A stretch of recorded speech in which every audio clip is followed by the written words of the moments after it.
Bonjour.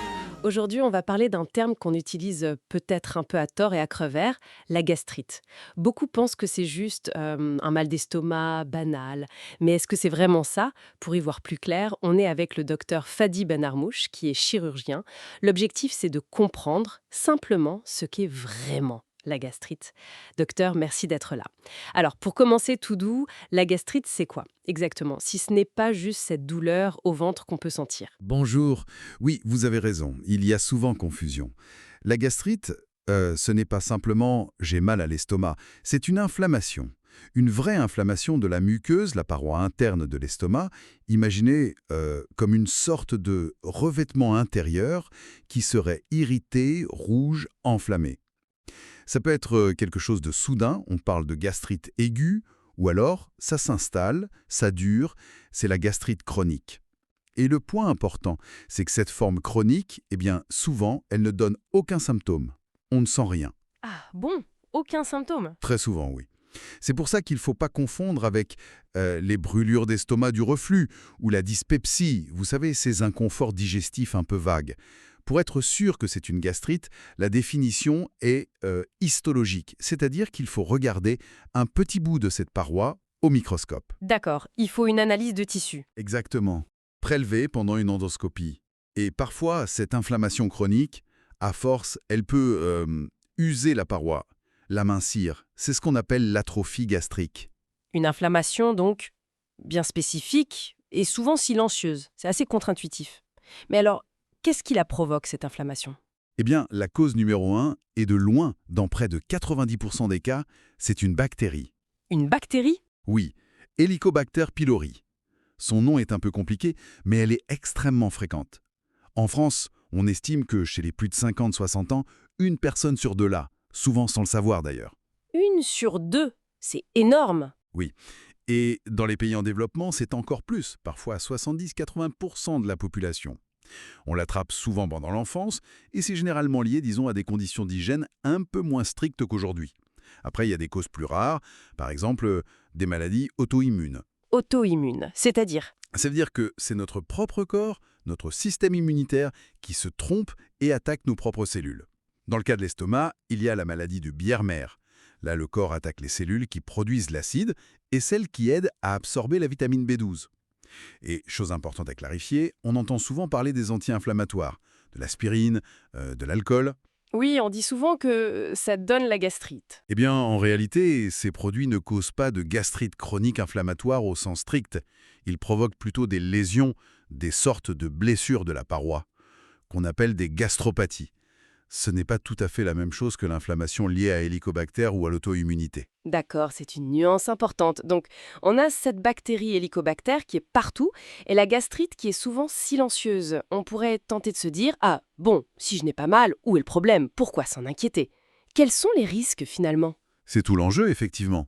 Même sans douleur, cette inflammation chronique n'est pas sans conséquences. D'abord, elle peut perturber l'absorption de certaines choses importantes. Comme quoi, par exemple? Le fer, par exemple, ou la vitamine B12. Si on manque de fer ou de B12, on peut développer une anémie, se sentir très fatigué. Ensuite, et c'est le risque le plus sérieux, surtout avec Helicobacter pylori, c'est l'évolution possible sur le très long terme. Sur 100 personnes infectées, environ 10 vont développer un ulcère de l'estomac ou du duodénum. Et, plus rarement heureusement, environ une personne sur 100 pourrait voir cette inflammation chronique évoluer progressivement vers un cancer de l'estomac. Un cancer, waouh, carrément. Oui, ce n'est pas direct. Attention, ça passe par plusieurs étapes sur des années. L'inflammation mène à l'atrophie, la paroi s'amincit, puis à la métaplasie, les cellules de l'estomac commencent à ressembler à celles de l'intestin, ce qui n'est pas normal. Ensuite, la dysplasie, où les cellules deviennent vraiment anormales. Et enfin, potentiellement, le cancer. C'est un processus long donc. Très long, oui. La maladie de Biermer, la forme auto-immune, augmente aussi ce risque de cancer en plus des problèmes neurologiques que peut causer le manque sévère de vitamine B12. C'est pour ça qu'il faut être attentif à certains signes, même s'ils ne sont pas spécifiques. Une anémie qu'on n'explique pas, une fatigue persistante, perdre du poids sans faire de régime, ou des signes plus graves comme vomir du sang ou avoir des douleurs qui ne passent pas. Je comprends mieux l'intérêt de s'y intéresser, même sans symptômes évidents. Alors, comment on fait pour savoir si on a une gastrite? Et surtout, qu'est-ce qu'on peut faire? Alors, le diagnostic repose sur un examen fibré, la fibroscopie gastrique. Ou endoscopie œsophago-gastro-duodénale, c'est le nom complet. On utilise un petit tube flexible avec une caméra au bout qu'on passe par la bouche pour aller voir l'intérieur de l'œsophage, de l'estomac et du début de l'intestin. On voit directement l'inflammation? On peut voir des signes d'inflammation, oui, mais le plus important, c'est qu'on en profite pour faire des biopsies. Ce sont de tout petits prélèvements de la muqueuse. Et c'est l'analyse de ces biopsies au laboratoire qui va confirmer l'inflammation, rechercher la bactérie Helicobacter pylori et surtout voir si les cellules ont déjà commencé à se transformer, s'il y a de l'atrophie ou de la métaplasie. Et une fois qu'on sait, le traitement? Si Helicobacter pylori est présente, et surtout s'il y a des facteurs de risque comme un ulcère ou des antécédents familiaux de cancer de l'estomac, alors oui, on traite pour l'éliminer. Le traitement standard, c'est une combinaison d'antibiotiques et de médicaments qui diminuent l'acidité de l'estomac, les fameux IPP, inhibiteurs de la pompe à protons. Un petit souci aujourd'hui, c'est que la bactérie devient de plus en plus résistante aux antibiotiques. Donc parfois, il faut adapter les traitements, faire des tests pour choisir les bons antibiotiques ou utiliser des traitements un peu plus longs. Et pour les formes plus avancées, avec atrophie ou métaplasie? Là, même si on élimine la bactérie, le risque de cancer persiste un peu. Donc une surveillance est nécessaire.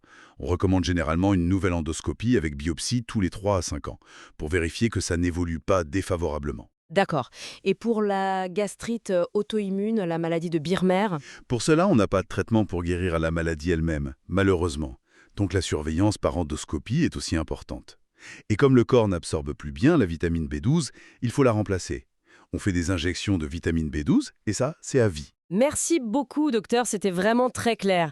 Pour résumer rapidement, la gastrite, c'est donc bien une inflammation spécifique de la paroi de l'estomac. Ce n'est pas juste un mal de ventre passager. La cause principale, c'est cette bactérie, Helicobacter pylori, très fréquente, et souvent, ça ne donne aucun signe pendant longtemps. Mais attention, ce silence ne veut pas dire absence de risque, carence possible, risque d'ulcère, et à très long terme, un risque accru de cancer.